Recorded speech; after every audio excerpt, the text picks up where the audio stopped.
Bonjour, je m'appelle Fabienne Maillefer, je suis la fondatrice de l'école de la conscience et aujourd'hui j'aimerais vous permettre de comprendre mieux ce qu'on appelle les traumatismes chez les animaux. L'idée de cette conférence, c'est de vous permettre d'explorer la complexité des traumatismes chez les animaux et de comprendre leurs besoins spécifiques pour un meilleur accompagnement. La compréhension du trauma chez l'humain a considérablement évolué ces dernières années et on a des connaissances qui sont, disons, encore en chemin, puisque ça fait à peu près une quinzaine d'années qu'on commence à appréhender ce qui se passe chez les personnes qui sont traumatisées. Ainsi, la légitimité de l'intervention se pose sur qui intervient et comment, parce que pour s'occuper d'un trauma, que ce soit un trauma animal ou un trauma humain, déjà il faut savoir ce que c'est le trauma et être correctement formé pour cela. Pour ma part, ayant fait des études de psychologie, je suis psychotraumatologue depuis une vingtaine d'années et j'ai de cesse d'apprendre et d'apprendre encore parce que le traumatisme, c'est vraiment une science récente dans le monde humain. Les traumas, en fait, leur compréhension surtout évolue depuis une quinzaine d'années de manière exponentielle. Là où tout le monde s'entend, c'est que on va parler d'événements traumatiques lorsque un événement survient brusquement dans la vie de quelqu'un de manière inattendue, un peu comme un éclair dans un ciel bleu, et on va s'intéresser aux histoires de vie avec les traumatismes que cette histoire révèle, que ce soit des traumatismes physiques ou psychiques, lorsqu'on traite les humains. On s'est aussi intéressé depuis plus d'une quinzaine d'années à comprendre comment ça s'inscrivait dans le cerveau des gens, comment est-ce que ça se passe, où c'est caché où, à quel endroit du cerveau, et on a pu identifier différents points d'ancrage, et c'est assez complexe, c'est pas un point toujours au même endroit dans le cerveau, ça peut être différentes organes, différents endroits qui sont affectés par le trauma, suivant la récurrence aussi des événements traumatiques. Et puis, on s'est occupé dans le domaine humain de développer des outils et des techniques pour alléger la charge émotionnelle, parce qu'on ne peut pas guérir des traumas, mais on peut alléger la charge émotionnelle qui est liée à des événements traumatiques dont on aurait souvenir ou pas. Et on va voir que pour les animaux, c'est pas du tout de la même manière que ça se passe. Et ça, c'est important que vous puissiez en faire la différence. On va devoir donc s'intéresser à la différence qui existe dans la compréhension du trauma entre l'homme et l'animal. Chez les humains, nous avons une tendance un peu générale de nous projeter tout le temps dans notre passé, parce qu'on est persuadé que si on comprend son passé, alors on comprendra mieux son présent. Dans la réalité, vous l'avez peut-être constaté pour vous d'ailleurs également, c'est pas parce que je comprends ou je sais des choses de mon passé que finalement mon présent est allégé. Ça me permet de nourrir, on va dire, les parties cognitives de moi pour donner un sens à ce que je vis, et c'est important, mais parce que, en tant qu'humain, j'ai cette tendance, c'est le fonctionnement de la psyché humaine, à me retourner sur le passé, pensant que ça va m'aider à mieux fonctionner dans le présent. On a donc trouvé des thérapies qui sont spécifiques et très efficaces pour permettre à l'humain aujourd'hui de travailler sur des événements traumatiques passés et de pouvoir mieux vivre le présent avec. Chez les animaux, eux, ils vivent dans le présent. Ça ne veut pas dire que le passé n'a pas d'importance pour eux, ça veut dire surtout que le passé, c'est quelque chose de passé, c'est-à-dire qu'ils ne le ressassent pas. Et c'est la grande différence avec l'humain. L'animal n'est pas tout le temps en train de penser à des choses qui lui sont arrivées dramatiques dans la vie qui précédait, par exemple, le moment où vous l'avez adopté. Il vit dans l'instant présent. Et donc, les thérapies humaines que l'on a aujourd'hui pour traiter les traumas chez l'humain, ça ne fonctionne pas. Parce que ces thérapies humaines, elles visent à faire émerger des sensations, des émotions du passé pour pouvoir les comprendre, leur donner un sens et aussi pour ôter la charge émotionnelle. Il faut donc s'intéresser chez l'animal non pas à traiter l'animal comme on traiterait les humains par rapport à leurs traumas, mais plutôt à comprendre la nature des traumas et comment il va les exprimer, l'animal en question, dans son quotidien. Alors attention à l'anthropomorphisme, il y a une grande tendance générale à se dire que si mon animal a vécu telle ou telle chose, c'est comme si moi-même j'avais vécu la même chose, et à interpréter l'impact du trauma émotionnel, physique, psychologique de la même manière qu'on le ferait pour nous. Cette interprétation du traumatisme fait par l'humain sur l'animal, il prête à confusion et il va vous donner de fausses pistes et de fausses compréhensions de comment l'animal vit son quotidien. Parce que contrairement à nous, sa mémoire, elle n'est pas hantée par, comme je disais tout à l'heure, un événement traumatique. Il n'y a pas de choses qui tournent en rond dans sa tête, de rancœur, de choses qui se ressassent, etc. Il n'y a pas de projection consciente dans le passé. L'animal, il va avoir ce qu'on appelle une réactivation émotionnelle, c'est-à-dire qu'il peut arriver que certains événements peuvent raviver d'anciennes émotions que l'animal a vécues. C'est comme si ça rappuyait sur le même bouton d'un trauma précédent sans que lui-même consciemment puisse savoir de quoi il s'agit. Ça veut dire que comme animal, vous n'arrivez pas à mettre la main sur un trauma spécifique par rapport à telle ou telle situation parce que c'est un ensemble d'événements et parfois il y a des événements traumatiques qui sont vécus très très tôt dans la vie de l'animal, mais c'est l'accumulation d'événements dont le déclencheur est émotionnel, c'est toujours la même émotion qui va déclencher la réponse en cascade de l'animal face à une remontée d'émotions traumatiques, mais ça va être difficile de trouver l'événement clé, l'événement de base, pensant qu'on va pouvoir traiter, si on le connaissait, cet événement de clé et de base, ce qui n'est pas le cas. Alors moi, je vous propose plutôt que de faire les apprentis sorciers, parce que comme psychotraumatologue, psychothérapeute depuis plus de 30 ans, bien sûr que je me suis intéressée au trauma des animaux, puisque mon quotidien, c'est d'accompagner des personnes qui ont vécu des traumas. Et ce que j'ai pu tester, c'est que toutes les techniques qui existent aujourd'hui pour l'humain et qui fonctionnent et pour lesquelles j'ai été formée, que ce soit l'hypnose de régression, que ce soit le brain spotting, que ce soit les MDR ou que ce soit le somatic experiencing, toutes ces techniques-là ne sont pas adaptées au monde animal. Il y en a qui ont essayé de faire de l'EMDR avec les animaux, mais on n'a pas des résultats très très convaincants. Par contre, ce que j'ai pu tester et qui fonctionne, c'est une approche du bien-être de l'animal, et plutôt que de vouloir enlever des choses, dites-vous que l'animal, il ne sait pas quels sont les traumas qui occupent sa vie, et à quelque part il s'en fiche parce qu'il n'a pas besoin de le savoir et de le comprendre. Ça fait partie de la matière grise et du côté cognitif de l'humain. L'animal, il a besoin, lorsqu'il se trouve dans une situation qui ravive des émotions traumatiques, qu'on lui offre un environnement qui va le sécuriser.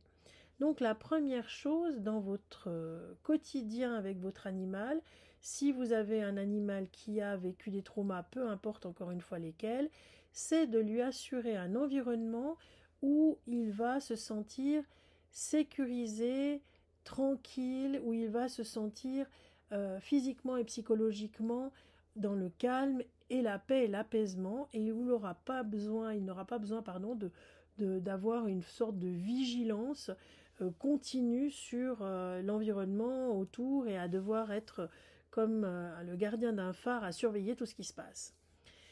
La deuxième chose importante, c'est le confort. Alors le confort, ça veut dire le confort au niveau de la température, ça veut dire le confort au niveau de l'air qu'on respire, ça veut dire le confort au niveau du cocooning, et ça sera très différent d'un animal à l'autre.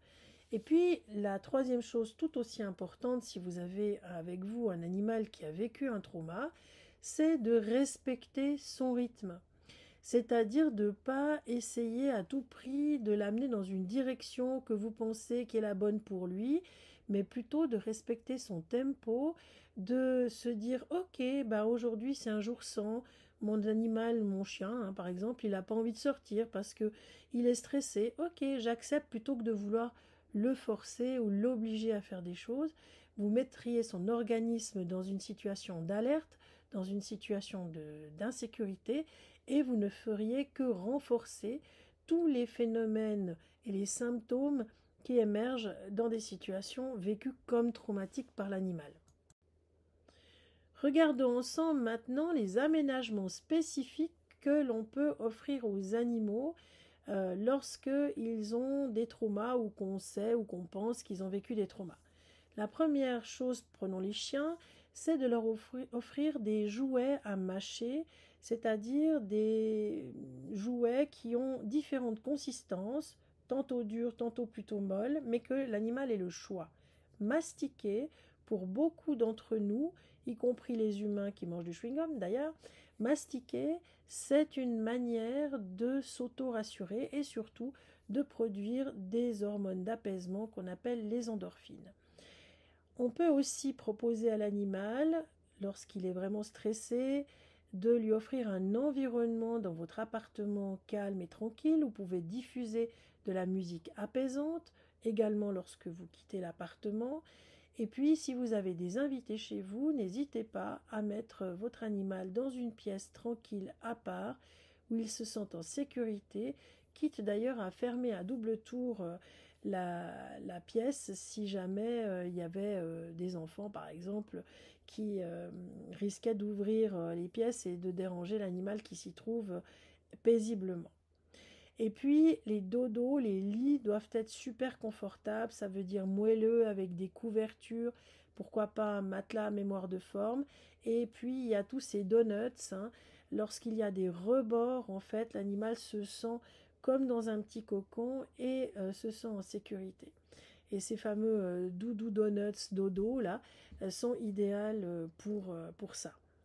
Chez les chats, vous allez leur offrir des litières, des lits, pardon, pas des litières, des lits de type igloo, c'est-à-dire des lits qui permettent à l'animal d'aller se cacher, se réfugier, mais ça peut aussi être des cartons, hein, plusieurs endroits, plusieurs cachettes. Et la même chose quand il y a des invités, que j'ai un chat qui est stressé quand il y a des invités, je le mets dans une pièce avec sa litière, de quoi boire et manger, où il se sent en sécurité, où il se sent bien, et puis je lui offre un endroit pour se planquer, pour se cacher, et je ferme ma clé pour que mes invités ne puissent pas entrer par inadvertance dans cette pièce.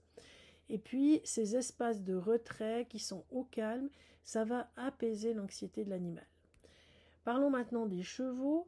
Alors les chevaux, ils ont besoin d'une litière appropriée, c'est-à-dire un endroit qui est une litière profonde, chaude, un endroit où il n'y a pas de courant d'air, parce que lorsque je suis anxieux et que je suis un animal ou un humain, je vais métaboliser différemment et souvent les animaux, et les humains d'ailleurs aussi, ont froid. Donc ne négligez pas cet aspect-là. Je pense aux chevaux qui souvent vivent dans des écuries très, voire trop aérées de leur point de vue à eux. N'hésitez pas à mettre une couverture sur leur dos, même si vous estimez qu'il ne fait pas si froid, et de leur offrir un endroit sécuritaire, surtout pour la nuit. Et les animaux anxieux ne devraient pas vivre en stabulation libre tout le temps, ou en tout cas avoir dans leur stabulation un endroit où ils pourraient se retirer et être couchés, parce qu'il faut savoir qu'en stabulation libre, s'il y a beaucoup de partenaires chevaux ensemble, il y a une espèce de hiérarchie qui se joue tout le temps, et les chevaux plus âgés ou plus stressés vont hésiter à se coucher parce qu'ils risquent de se faire déloger par ceux qui leur sont supérieurs d'un point de vue hiérarchique. Et puis l'autre chose, comme la mastication pour le chien, la mastication pour le cheval est importante. On se retrouve parfois dans des écuries où j'ai pu voir des chevaux qui étaient sur une litière immangeable, genre copeaux, et qui étaient là de 7 heures le soir jusqu'au lendemain matin à 7 heures. Ça veut dire 12 heures l'estomac vide, le ventre vide, avec rien à grignoter. L'animal cheval, il a besoin de manger, il a besoin de manger la tête par terre, ça c'est aussi très important, pas en hauteur, et puis d'avoir du foin et ou de la paille, ça va dépendre de son régime et de son embonpoint éventuel, à grignoter et à ne pas rester des heures et des heures le ventre vide parce que ça va créer de l'anxiété, parce que ça va créer de la peur, parce que on va réactiver finalement de vieux traumas à travers des émotions qui sont liées à la peur, à l'angoisse. Alors je parlais tout à l'heure des limites des interventions. D'abord, là je ne vous ai pas expliqué toute la complexité du trauma chez l'humain parce qu'il faudrait un petit peu plus que ces quelques 15-20 minutes d'exposé, puisque pour ma part, ça fait partie de ma formation continue à raison de plusieurs jours par an depuis plus de 15 ans, parce qu'il y a une évolution constante qui se fait autour du trauma et qu'il ne faut pas non plus se leurrer. La médecine vétérinaire arrive toujours après dans la compréhension et dans les moyens qu'elle a pour comprendre les problèmes de comportement chez l'animal. Et aujourd'hui, elle va utiliser des techniques et des moyens plutôt chimiques pour permettre de contrôler cette anxiété, mais malheureusement, ce n'est pas toujours possible et surtout, ce n'est pas suffisant si ça ne s'accompagne pas des différentes petites choses que je vous ai données qui sont fondamentales pour l'animal. La chimie, les médicaments, eux, ne font que mettre un couvercle sur une marmite qui bout, alors qu'on peut éteindre le feu avec un environnement adapté. Donc, ce qu'il faut surtout comprendre pour celles et ceux qui espèrent pouvoir, par magie, éteindre, voire éliminer les mémoires traumatiques chez les animaux, c'est qu'il n'y a pas de suppression possible. En fait, on ne peut jamais effacer complètement des mémoires traumatiques, que ce soit chez l'humain ou chez l'animal, pour la simple et bonne raison que ces mémoires se logent à certains endroits assez complexes de notre cerveau. On va appeler le cerveau limbique, mais c'est plusieurs endroits spécifiques à l'intérieur de ce cerveau, et qu'on ne peut pas enlever les traumas, enlever les mémoires. Par contre, ce qu'on peut, c'est éventuellement diminuer la charge émotionnelle, et c'est ce qu'on va faire en faisant des aménagements tels que ceux que je vous ai proposés tout à l'heure. Alors, il y a des personnes qui me disent oui, mais en énergétique, on va pouvoir enlever. Moi, ce que j'ai d'expérience, c'est qu'on peut atténuer provisoirement les ressentis, mais on ne peut pas enlever les souvenirs. Ça veut dire que un cheval qui a vécu des événements traumatiques, par exemple liés à la montée, à la descente du vent, on va pouvoir, par des techniques plutôt cognitivo-comportementales, à ce moment-là, travailler sur la peur de rentrer et de sortir du vent, mais on ne peut pas lui enlever le souvenir de ce qu'il a peut-être vécu à un moment donné, un accident avec le vent. Mais on peut, en énergétique, atténuer provisoirement, mais rien n'a été prouvé, aucune étude scientifique n'a été faite à ce jour pour valider qu'effectivement ça fonctionne. Le plus important à faire, c'est d'avoir un focus sur le présent, plutôt que de vous inquiéter du passé de votre animal et des traumas qu'il a eus sur lesquels vous ne pouvez pas grand-chose. Vraiment créer chez lui un environnement sécurisant, un espace qui soit apaisant pour lui et qui lui permette de se dire « je suis en sécurité dans cet endroit parce que je me sens aimé, parce qu'autour de moi, il y a l'environnement dont j'ai besoin ». Et c'est cette éducation-là, en communication animale intuitive, qu'il faut donner en fait à vos clients, aux propriétaires des animaux avec lesquels vous parlez, plutôt que de vouloir jouer les apprentis sorciers et de penser que vous allez pouvoir guérir un animal. Vous allez pouvoir améliorer son quotidien en mettant en place tous ces éléments-là.